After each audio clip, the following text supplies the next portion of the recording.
জেলায় জেলায় সংকট সমস্যা, তা থেকে উত্তরণের চ্যালেঞ্জ আর সম্ভাবনার কথা তুলে ধরতে চলছে ডিবিসি এক্সপ্রেস। বিশেষ এই আয়োজনে মতামত থাকছে তৃণমূল থেকে শুরু করে নীতি নির্ধারকদের। ডিবিসি এক্সপ্রেস আজ সারাদিন আছে নারায়ণগঞ্জ জেলায়।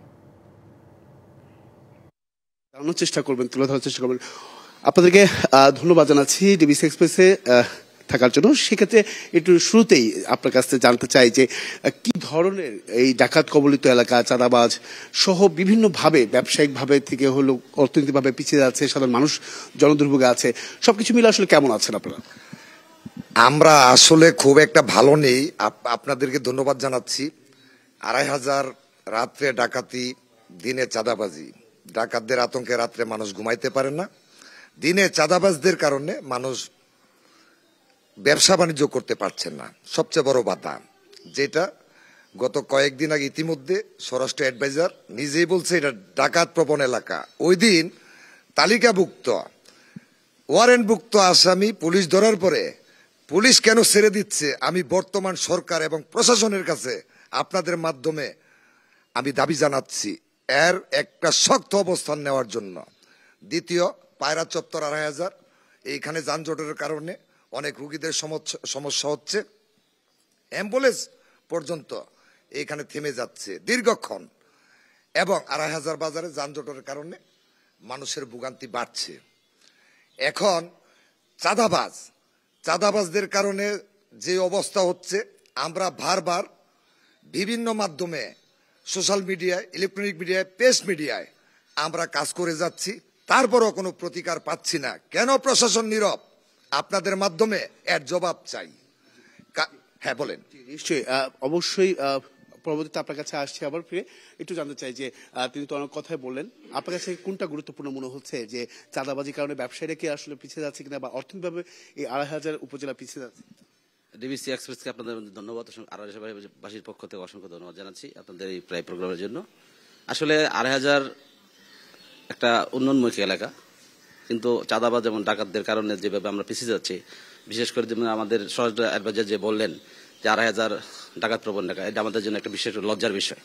তো এটা বলার কিছু কারণও আছে, কারণ উনি পত্রপত্রিকায়, সোশ্যাল মিডিয়া যেভাবে প্রকাশিত হচ্ছে ২৫০০-এর যে সন্ত্রাস, চাঁদাবাজি বা ডাকাতি, গত কয়েকদিন আগে দেখলাম যে এক ডাকাত, আমাদের এলাকার একটা চিহ্নিত ডাকাত ধরে নিয়ে গেছে, বা র্যাবের মাধ্যমে ধরে নিয়ে গেছে, কিন্তু পরের দিন সকালবেলা তার বের হয়ে আসছে। বের হয়ে থাকার কারণে সাধারণ মানুষ কিন্তু আতঙ্কিত হয়ে যায়। একজন ডাকাত ধরে নেওয়ার পরে আবার যদি বের হয়ে আসে, এটা কিভাবে বের হয়ে আসে? ব্যবসায়িকভাবে কতটা ক্ষতিগ্রস্ত হচ্ছেন? ব্যবসায়ীর আতঙ্কে আছে, ব্যবসায়ীরা মারাত্মকভাবে ক্ষতিগ্রস্ত হচ্ছে। কারণ হচ্ছে ব্যবসায়ীদের যেভাবে ব্যবসা করার কথা, স্বাধীনভাবে ব্যবসা করার কথা, স্বাধীনভাবে তারা করতে পারছে না। তারা বিভিন্ন অভিযোগ করছে, এবং অনেকে ভয়ে মুখ খুলতে পারছে না। অবশ্যই পরবর্তী আসবো। আবার আপনার কাছে একটু জানতে চাই, এই যে ডাকাত কবলিত এলাকা বলা হয় ২৫০০ উপজেলাকে, এর পাশাপাশি দীর্ঘ যানজট সহ কি কি সেবা থেকে আপনারা বঞ্চিত আছেন? সাধারণ নাগরিক হিসেবে আপনারা কতটা আতঙ্কিত? আমরা সাধারণ নাগরিক হিসাবে সবচেয়ে বেশি আতঙ্কিত ব্যবসায়ী যে আমরা ব্যবসায়ী করতে পারছি না, আতঙ্কিত থাকছি। রাত্র মানে হইলেই আমরা দেখতে পাচ্ছি চাঁদাবাজিরা চাঁদা ধরে। আমার চাঁদা দেওয়ার ক্ষমতা নাই, ১০,০০০, সেখানে ধরে ২০,০০০, ১,০০,০০০ এরকম চাঁদা মানে দিতেছে, দাবি করতেছে। এটা কার মাধ্যমে যে হচ্ছে এটা আমরা পাচ্ছি না। প্রশাসনিকভাবে কোনো ব্যবস্থা নিচ্ছে না। প্রশাসনিক আমরা এই ধরনের কোনো ব্যবস্থা নিচ্ছি। আতঙ্কিত কেমন? মানে রাত হলে, সন্ধ্যার পরে কে বের হতে পারে? হ্যাঁ, চোর ডাকাতের ভয়ে আমরা আতঙ্কিত থাকি। কোন সময় জানে ডাকাতি হয়ে যায়, কোন সময় আমাদের মিল ফ্যাক্টরিতে এই ধরনের একটা আতঙ্কে আমরা থাকি, এই এলাকার মানুষ। তারপরে মনে করেন এই যে যানজটের কারণে আমাদের রোগী সেবা থেকে আমরা বঞ্চিত।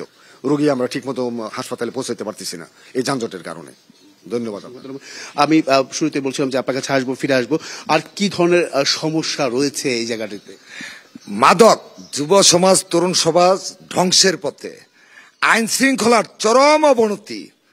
আমরা আইন শৃঙ্খলা বাহিনীর কাছে বারবার তাগাদা দিয়েও কোনো প্রতিকার পাচ্ছি না। এর কারণ কি?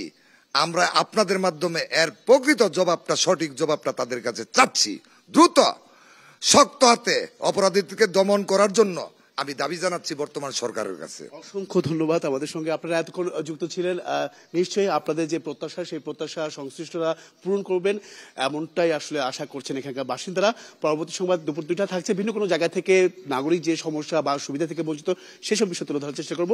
সঙ্গে থাকুন ডিবিসি এক্সপ্রেসের।